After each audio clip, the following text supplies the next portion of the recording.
እዙ ባህግና እዩ ባህግና ሜድያ ብሰልፊ ዲሞክራሲ ህዝቢ ኤርትራ ዝዳሎ ሰሙናዊ መደብ እዩ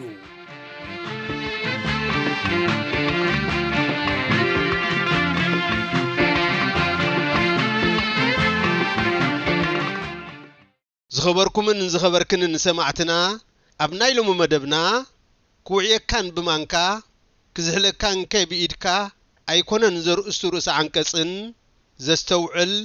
ካብ ውግዕ ኢራን ይመሃር ብዝብል አርእስቲ ዝተዳለወ ሓተታውን ኣዳሊናልኩም ኣለና ሰናይ ምክትታል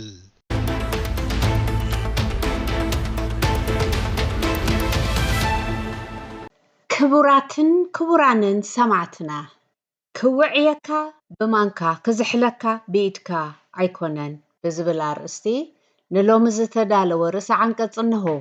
ዘቕርበልኩም ኣስገደት ምሕረት አብ እየ መንግስቲ ኢትዮጵያ ኣብ ዘዋን እዚ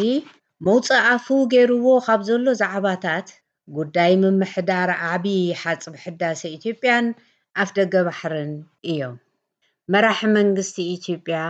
ነዞም ክልተ ዛዕባታት እዋናውን ናይ ምህላውን ዘይምህላውን ወሰንቲ ቀያሕቲ መስመር እዮም እናበለ እዩ ኣብ ፈቆዶ ኣጋጣሚታት ጸማምሲ ሓደ ደርፉ ክሳብ ዝበሃል ዝሓይኮም ብፍላይ ንቀይሕ ባሕሪ ኤርትራ ዝምልከት ኣጋጣሚ ብዝረኸበሉ ከኮማስዖን ከሎ ንኤርትራውያን ጥራይ ዘይኮነ ንሕብረተሰብ ዓለም እውን ኣስደሚሙ ዘሎ እዩ ፌደራል መንግስቲ ኢትዮጵያ ነዞም ክልተ ዛዕባታት ከልዕልን ከሎ ሕጊ ተኸቲሉ ዘረጋግጾም መሰላቱ ኣምሲሉ እዩ ዘቕርቦም ነቲ ምስ ግብፂ ዘለዎ ጌና ዘይተዓጽወ ፋይል ክጠቅስን ከሎ ነቲ ኣብ 1959 ኣብ መንጎ ግብፅን ኣብቲ እዋንቲ ንሱዳን ዘመሓድር ዝነበረ ስርዓት እንግሊዝን ብዝተፈራረመዎ መሰረት ንግብፂ 55.5 ቢልዮን ንሱዳን ድማ 18.5 ቢልዮን ኪዩቢክ ሜትር ማይ ናይ ምጥቃም መሰል ኣፍቂዱ ንኢትዮጵያ ግና ዘይጠቕሳ ስምምዕ ብምዃኑ እዩ ዝቃወሙ መሰረታዊ ምኽንያቱ ድማ ብገዛእ መግለፂ ልዑላውነታ ዝኾነ ማይ ሩባ ኣባይ ኣብ ዘይተሳተፈትሉ ዝተኸተመ ስምምዕ ኣይትቕየድን እያ ዝብል ምዃኑ ደጋጊሙ ዝጠቕሶ እዩ ድሕሪ ምህናፅ ዓብዪ ሓፅቢ ሕዳሰ እውን መንግስቲ ግብፂ ኣብ ኣመላልኣን ምስ ከጋጥም ዝኽእል ድርቅን ምልውዋጥ ኣየርን ክፍጠር ዝኽእል ዋሕዲ ማይ ቴክኒካዊ ምምሕዳር ብቐዋምነት እንተዘይተሳቲፈ ውሕስነት የብለይን ከምኡ ከዓ ኢትዮጵያ ድሕሪ ሕጂ ኣብ ሩባ ኣባይ ተወሳኺ ሓፅቢ ከይተሃንፅ ንዝብሎ ዘሎ እዩ መንግስቲ ኢትዮጵያ ዝቃወም ዘሎ ስለዚ መሰረታዊ መቃወሚኡ ምኽንያት ኣብ ልዑላዊ መሰለይ ናይ ግብፂ ጣልቃ ኣይፍቅድን ዝብል ሞጎት እዩ ኣብ ጉዳይ ኣፍ ደገ ባሕሪ ክመፅእ እንከሎ ግና መንግስቲ ኢትዮጵያ ንልዑላውነት ካልኦት ዋጋ ከምዘይህብ ዘርኢ እዩ ከምኡ ስለ ዝኾነ እዩ ድማ ነቲ ዞባዊ ኮነ ዓለም ለኻዊ ሕጋዊ መሰረት ዘለዎ ንኣጠቃቅማ ወደብ ገማግም ባሕሪ ዘይብለን ሃገራት ዝምልከት ሕጊ አንቀጽ 125 ካብ ቁፅሪ 1 ክሳብ ቁፅሪ 3 ብምጥሓስ ስለዘድልየኒ ናይ ምውናን መሰል ኣለኒ ኣብ ዝብል ስምዒት ጥሒሉ ዝሕምብስ ዘሎ ነቲ 85 ካብ 100 ናይ ኒል ማይ ካብ ኢትዮጵያ ዝምንጩ ስለ ዝኾነ ገደብ ዘይብሉ ልዑላዊ ተጠቃምነተይ ይከበረለይ ኢሉ ክምጉት እንከሎ ብኣንጻሩ ገማግም ቀይሕ ባሕርን ወደብ ዓሰብን 100% ኤርትራዊ ልዑላዊ ምዃኑ ክዝንግዖ እንከሎ ከዓ የገርም እዚዮ ከዓ ጉዳይ ልዑላውነት ክውዕየካን ብማንካ ክዝሕለካን ብኢድካ ኣይኮነን ዘብል ቀዳማይ ሚኒስተር ኣብይ ኣሕመድ ብምኽንያት መበል 1447 ዓመት ምጅማር ጾም ረመዳን 2026 ብቋንቋ ዓረብ ኣብ ዘመሓላለፎ ናይ እንቋ ኣብፀሓኩም መልእኽቱ ኢትዮጵያ ናይ ምስፍሕፋሕ ድሌት ዘይብላ ሃገር እያ ከምኡ እውን ፀጥታ ጎረባብታ ኣይትዘርግን ኢሉ ካብቲ መልእኽቱ ከይወፀ ከዓ እንተ ብፍታው እንተ ብዘይፍታው ኣብ ደገ ባሕሪ ወኒና ህንፀት መደበር ሓይሊ ባሕርን ኣገልግሎት ወደብን ከነረጋግፅ ኢና ክብል ነቲ ዝበሎ ተመሊሱ ዘፍረሶ ምዃኑ ካልእ ኣገራሚ እዩ ናይቶም ብስምዒት ዘለዓዕሎም ሰዓብቲ ተቐባልነት ንምዕዛዝ ከዓ ቅድም ኣብ ቀላይ ጣና ኣብ ዝቐረባ ግዜ ድማ ኣብ ቀላይ ኣዋሳ ፍሉይ ኮማንዶ ሓይሊ ባሕሪ ኢትዮጵያ ናይ ዝብሎ ሰራዊት ምርኢት ይዕዘብ ነይሩ ኣብቲ ኣጋጣሚ ከዓ ነቲ ብዛዕባ ወደብ ዓሰብ ክቁዝም ዝፀንሐ ከምቲ ዋሓጥዮ ተበልክዋ ስትጎስሞ ዝበሃል ናይቲ ኣብ ሶማልያ ክሳብ ወደብ ምፅዋዕ ዘሎ ገማግም ፀጥታ ክሕልው እየ ክብል እውን ተሰሚዑ ክሳብ ክንድዚ ድፍረትን ንዕቐትን እናረኣየ ናይ ጎረባብተይ ፀጥታ ኣይዘርግን እየ ምባሉ ከዓ ነቲ ኣሽካዕላሉ ዝያዳ የግድዶ ናይ ዓብዪ ናይ ኣፍ ደገ ባሕሪ ናይ ምውናን መጎት ደጋጊሙ ከም ዝነገረና ካብ ክቱር ዘይሓላፍነታዊ ድልየትን ብብዝሒ ህዝቢ መጉቡዕ ባዕን ሓሊፉ ካልእ ክብደት ዝወሃቦ መንቀሊ የብሉን ብናይ ሃገራት ተፈጥሮኣዊ ጂኦግራፊያዊ ኣቀማምጣ ተማእዚዝካ ዝተዋህበካ ፀጋ ናይ ዘይምቕሳን ዝተዘርገ መንፈስ መንግስቲ ኢትዮጵያ ደረቱ ዝሓለፈ ምዃኑ እውን ንዕዘቦ ኣለና ንኣብነት ኢትዮጵያ ኣብ ዓመት ብድምር 123.25 ቢልዮን ኪዩቢክ ሜትር ማይ ዝዓቑሩ 12 ዓበይቲ ኣፍላጋት ኣለውዋ ስዑዲ ዓረብያ ድማ ወላ ሓንቲ ሩባ ዘይብላ ሃገር እያ እንተኾነ ስዑዲ ዓረብያ ጂኦግራፊያዊ ኣቀማምጣኣን ተፈጥሮኣዊ ፀጋ ባሕራን ተቐቢላ ትነብር ዘላ ሃገር እምበር ሩባ ንምውናን ናይ እንዳመታ ልዑላውነት ኣይትደናደንን ኣብዚ እዋን እዚ ኣፍ ደገ ባሕሪ ኣብ ዘይብለን ሃገራት ዝነብር ህዝቢ ኣስታት 640 ሚልዮን እዩ እንተኾነ እዚ ኣሃዝ እዚ ዝነበረን ሃገራት በቲ ንኣጠቃቕማ ወደብ ብመሬት ዝተኸባ ሃገራት ብዝምልከት ዝወፀ ዓለም ለኻዊ ሕጊ ክምእዘዛን ምስ ጎረባብተን ኣሳንየን ቁጠበአን ከሰስናን እምበር ልዑላዊ ሕግታት ናይ ምጥሓስ መሰል የብለንን ክንድዚ ዝኣክል ካብ ህዝቢ ዓለም ንዝምእዘዘሉ ሕጊ ኣጠቃቕማ ወደብ ኣስታት 120 ሚልዮን ዝኸውን ህዝቢ ስለ ዘለካ ሕጊ ክጥሕስ ምሕላን ንሓላሚኡ ዘነውር ተዘይኮይኑ ዘንእድን ዘተባብዕን ኣይኮነን ምናልባት እውን ከምቲ ካብ ሰባ ዝነውሐት ማሸላስ ወይ ንዑፍ ወይ ንእምኒ ወንጭፍ ዝበሃል ንኢትዮጵያ ካልእ ናይ ምብትታን መዘዝ ከይጎተላ ናይ ብዙሓት ስጋኣት እዩ ኣብዪ ኣሕመድ ዓሊ ብሓይሊ ኣፅዋር ናይ ምምካሕ ዝምባለ የንፀባርቕ ኣሎ ዩክሬን ጎበታት ጎላንን ፍልስጤምን ግዳይ ንዝኾናሉ ኩነታት እናናኣደ ኣብ ልዕሊ ልዑላውነት ኤርትራ ከምኡ ዝኣመሰለ ዓመፀኛ ስጉምቲ ናይ ምውሳድ ህርፋን ከም ዘለዎ እውን የመላኽት እዩ ኣብ ኣፅዋር እምበር ኣብ ፍትሓውነት ናይቲ ክዕውቶ ዝህንጠየሉ ዘሎ ወራር ግዲ ዘለዎ ኣይመስልን ከምቲ ግቡእ እቲ ናይ ዓወት ወሳኒ ኣፅዋርን ብዝሒ ሓይሊ ሰብን ዘይኮነ ፍትሓውነት ናይቲ ትቃለሰሉ ዓላማ ምዃኑ ካልእ እሲ ትረፍ ካብቲ ታሪክ ግጥምያ መንግስታት ኢትዮጵያን ሰውራ ኤርትራን እኳ ዝተማህረ ናይ ሎሚ ርእሲ አንቀጽና ኣብዚ ይፍጸም። ኣብ ዝመጽእ ግዜ ብኻልእ ትሕዝቶ ክሳብ ንራኸብ ሰላም ቀኒዩ።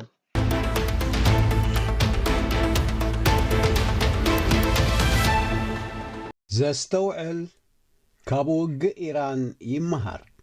ብቤት ጽሕፈት ዜና ሰልፊ ዲሞክራሲ ህዝቢ ኤርትራ ኣብዚ ዝሓለፈ እዋን ምፍጣጥ ኣሜሪካን እስራኤልን አንጻር ኢራን ናብ ውግእ ዶ ይዓርግ ይኸውን ዝብል ኣካታዒ ከም ዝነበረ ናይ ቀረባ ተዘክሮ እዩ። ገለ ወገናት ናይ ኣሜሪካ ሰራዊትን ዕጥቅና ማእከላይ ምብራቕ ምጉራትን ናይ ትራምፕ ስምዒታውነትን ተገንዚቦም ውግእ ዘይተርፍ እዩ ክብሉን ከለዉ ካልኦት ብወገኖም ከዓ ኣንጻር ኢራን ውግእ ምኽፋት ምኽኑይ ስለ ዘይኮነ ውግእ ኣይክካየድን እዩ ክብሉ ጸኒሖም። ብ28 ለካቲት 2026 ኣሜሪካን እስራኤልን ኣብ ልዕሊ ኢራን ብዝወሰድኦ ናይ ሓባር መጥቃዕቲ ድማ እቲ ኽትዕ መዕለቢ ረኺቡ ናብ ሓድሽ ምዕራፍ ሰጊሩ። ኣብዚ እዋን እዚ እቲ ኩነታት ነቲ ውግእ መእተዊ እምበር መውፅኡ ብሓደ ወገን ዝውሰን ኣይኮነን ዝብል ኣብ ዝረጋገጸሉ ደረጃ በፂሑ ኣሎ። ናይ ፕሬዚደንት ትራምፕ መውፅኢ ንምርካብ ውጢጢ ምባል ከዓ ነዚ ዘርኢ እዩ። ኣሜሪካን እስራኤልን ርሑቕ ከይከዳ ነቲ መንጎ ሩስያን ዩክሬንን ዝካየድ ዘሎ መዕለቢ ዘይተረኽቦ ኣዕናዊ ውግእ ክመሃሩሉ ምተገብአ እንተኾነ ብፍላይ ፕሬዚደንት ኣሜሪካ በቲ ኣብ ቬነዙዌላ ዝወሰዶ ዓመፀኛ ስርዒት ክሰክር እምበር ካብቲ ዝተናውሐ ውግእ ሩስያን ዩክሬንን ሳዕቤኑን ክመሃር ስሩዕ መንግስታዊ ሰራርሓ ክኽተል እኳ ትዕግስቲ ኣይነበሮን። ክንዲ መራሒ ዓባይ ሃገር ዝኣክል ፕሬሲደንት እቲ ውግእ ብናቱ ድልየትን ሓያልነትን ጥራይ ዝውሰን መሲልዎ ብተደጋጋሚ ኣብ መዓልታት ዶ ኣብ ሳምንታት ክውድኦ ክብል ተሰሚዑ እዩ። ሳዕቤኑ ከዓ ኣብቲ ዝጥቃዕ ኣካል ዝድረስ ዘይኮነ ኣብ ልዕሊ እቲ ዘጥቅዕ እውን ዘሕድሮ መዘዝ ከም ዘሎ ዘይምርድኡ እቲ ናይ ቅድሚ ውግእ ጃህርእዉ መስካሪ እዩ። ብግብሪ ድማ እቲ ብልዕሊ ኢራን ዝወረደ እዚ ዝጐደሎ ዘይበሃል ኩሉ መዳያዊ ዘስካሕክሕ ብርሰት ምግማቱ ዘጸግም ኮይኑ ንኣሜሪካን ደገፍቲ ኣብቲ ዞናን ብሓፈሻ ብፍላይ ድማ ንህዝቢ እስራኤል ቅሳነት ሒዙሉ ዝመጸ ኣይኮነን። ኣብ ዋሽንግቶን ዝመደበሩ ጉጅለ ሓሰብቲ ቲንክታንክ ብዘካየዶ መጽናዕቲ ኣሜሪካ ውግእ ኢራን መዓልታዊ ልዕሊ 890 ሚልዮን ዶላር ተውፅእ ኣላ ዝበሎን ካልእ ተመራማሪ ብወገኑ እቲ ውግእ ጠቕላላ ዝያዳ 95 ቢልዮን ዶላር ወጻኢ ክሓትት እዩ ክብል ዝጠቐሶን ቁጠባዊ መልእኽቱ ናብ ኣሜሪካ እንታይ ምዃኑ ምርዳእ ኣጸጋሚ ይኮነን። ውግእ ዝወስዶ ግዜ ጥራይ ዘይኮነ ተላቢዑ ዝጸልዎ ስፍሓትን ዝጓዓዞ ርሕቀትን እውን ኣቐዲምካ ምግማት እምበር ርግጸኛ ኾይንካ ምድራቱ ኣይከኣልን። ብሰንኪ እቲ ውግእ ብዘይካ ኣብ ኣሜሪካ እስራኤልን ኢራንን ብሓፈሻ ብሓያሎ ሃገራት ዓለም ብፍላይ ከዓ ኣብተን ወተሃደራዊ መደበር ኣሜሪካ ዝርከበን ጎረባብቲ ኢራን ሃገራት ማእከላይ ምብራቕ ዘኸትሎ ዘሎ ሰብኣውን ቁጠባውን ማሕበራውን ክሳራን ስግኣትን ኩሉ ዝርእዮ ዘሎ እዩ። ናይ ብዙሓት ሃገራት መጻረዪ ነዳድን ጋስን መንገዲ ኣየራትን ባሕርን ስራሕ ምቁራጹ ሳዕቤኑ ካብተን ሃገራት ሓሊፉ ኣብ መላእ ዓለም ናይ መገሻን ቁጠባን ቅልውላው ይፈጥር ኣሎ። ብፍላይ ምስ ምዕጻው ኣብ ምትሕልላፍ ነዳድን ካልእ ቀረባትን ዝጸዓና መራኽብ ወሳኒ ግደ ዘለዋ መጻብቦ ሄርሙዝ ብደረጃ ዓለም ዘጋጥም ዘሎ ክብሪ ነዳድን መሰረታዊ ቁሑትን ኣብ ከመይ ዝኣመሰለ ዘስግእ ደረጃ በፂሑ ከም ዝርከብ ምዝርዛር ዘድልዮ ይኮነን። ፕሬዚደንት ትራምፕ ኣሜሪካውያን ፖለቲከኛታትን ቅድሚኡ ዝነበሩ መራሕትን ቅድሚ ምጅማር ናይቲ ውግእ ዝህብዎ ዝነበሩ ምኽርን ስምዕታን ሸለል ኢሉ ካብ ዝኣተወ ውግእ ምውፃእ ምስ ጸገሞ ግና ንሓንሳብ ብደረጃ ወተሃደራዊ ትካል ኔቶ ንሓንሳብ ብደረጃ ሕብረት ኤውሮጳ ካብኡ ሓሊፉ ብደረጃ ውልቀ ሃገራት ናይ ካብዚ ኣትየዮ ዘለኹ ጸበባ ኣውፅኡኒ መጸዋዕታ የቕርብ ኣሎ። እንተኾነ ብማእከላይ ገምጋም ናይቶም ዝጸውዖም ኣካላት መልሲ ኣብ ሰላማዊ ፍታሕ እምበር ኣካልቲ ምስ እስራኤል ኮንካ ዝኣጐድካዮ ምስጢሩ ዘይንፈልጦ ውግእ ኣይንኸውንን ኢና ዝብል እዩ። ሓላፊት ወፃኢ ጉዳይ ሕብረት ኤውሮጳ ኣብዚ ቀረባ ግዜ ኣብ ብሩሰልስ ዝኾነ ኣካል ሃስያብ ብዘውርደሉ ኣገባብ ኣብ ጉዳይ መጻብቦ ሄርሙዝ ኢዱ ኣይከእቱን እዩ። ነቲ መጻብቦ ንምኽፋት ውግእ ዘይኮነ ዲፕሎማስያዊ መገዲ ክንደልየሉ ኢና ንደሊ። ብምዕጻው እቲ መጻብቦ ብቐጥታ ናይ ምግቢ ድኹዕን ጸዓትን ምትሕልላፍ ጸገም የብልናን ዝበለቶ ናብ ፕረሲደንት ትራምፕ ከምታ ባዕልኻ ዝኣተኻያ ባዕልኻ ውፃያ ዝብል መልእኽቲ ዘመሓላልፍ እዩ። ፕረሲደንት ኣሜሪካ ካብ ተመክሮ ክመሃር ድልዊ እንተዝነብር ናይ ካልኦት ሃገራት መዝገብ ከይገንጸለ ንተመክሮ ሃገሩ ኣብ ውግእ ሶማልያ፣ ቪየትናምን ካልኦት ዝተሳዕረትሎምን እኳ ክውከስ ምተገብኦ እንተኾነ ኩሉ ግዜ ፋስጋ መሲልዎ ብውሕጅ ትዕቢተኛ ስርሒት ቬኔዙዌላ እዩ ተወሲዱ። ንኹሉ መደያዊ ኣከባቢና ቬኔዙዌላን ኢራንን ብሓደ ዓይኒ ምርኣዩ ኸዓ ናይ ጉዳያት ኣተሓሕዛ ስንኩፍንኡ ዘመልክት ጌርካ ዝውሰድ እዩ። እቲ ኣብ ኦማን ዝቕጽል ዝነበረ ዘተ ኣሜሪካን ኢራንን ኣብ መስርሕ እናሃለወ ኣቋሪጹ ናብ ውግእ ምእታዉ ኸዓ ክሳብ ክንደይ ብህርፋን ውግእ ሰኺሩን ብስብከት እስራኤልን ሓበሬታ ሞሳድን ተመሲጡን ከም ዝነበረ ዘርኢ እዩ። ኣብዚ እዋንዚ ከም ናይ ዶናልድ ትራምፕ ብዝኣመሰለ ዘይምኽኑ ውግእ ዝሰኸሩ እሞ ሎሚ ኸ ካብዚ ኣብ ኢራን ዝካየድ ዘሎ ውግእ ዶ ይመሃሩ ይኾኑ ኢልካ እትሓተሎም መንግስታት ኣለዉ። ነዚ ዝምልከት ካብዚ ዞባና ኣብነት ንምውሳድ መንግስቲ ብልጽግና ኢትዮጵያ ኣንጻር ልኡላውነትን ግዝኣታዊ ሓድነትን ኤርትራ ወራር ንምፍጻም ዘወጣውጦ ዘሎ ተጠቃሲ እዩ። ከምቲ ሳዕቤን ውግእ ኣብ ዝመረጽካዮ ከባቢ ጥራይ ኣይድረትን እዩ ዝተባህለ ብልጽግና ኣብቲ ዝሓልሞ ከይበጽሐ በዚ ውግእ ማእከላይ ምብራቕ እውን ተጸላዊ እዩ።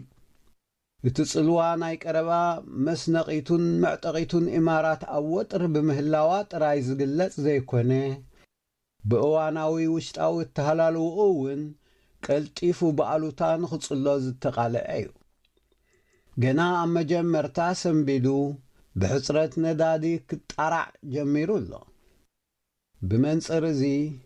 ካብቶም ካብ ውግእ ኣሜሪካን እስራኤልን ኣንጻር ኢራን ተማሂሮም ሰላሕ ኢሎም ኢደ እግሮም ክእክቡ ዝግብኦም መንግስቲ ብልጽግና ሓደ ንኽኸውን ድማ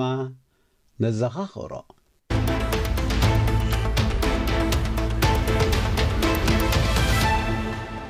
ሰማዕትና ናይ ሎሙ ናይ ትግርኛ መደብና ውግእ ወረ ውግእ ካብ እትብል ዜማ ባህር ስነ ጥበባዊ ነፍሲሄር በረኸት መንግስቲ ኣብ ንሰናበተኩም ሰናይ ቅኔ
እዩ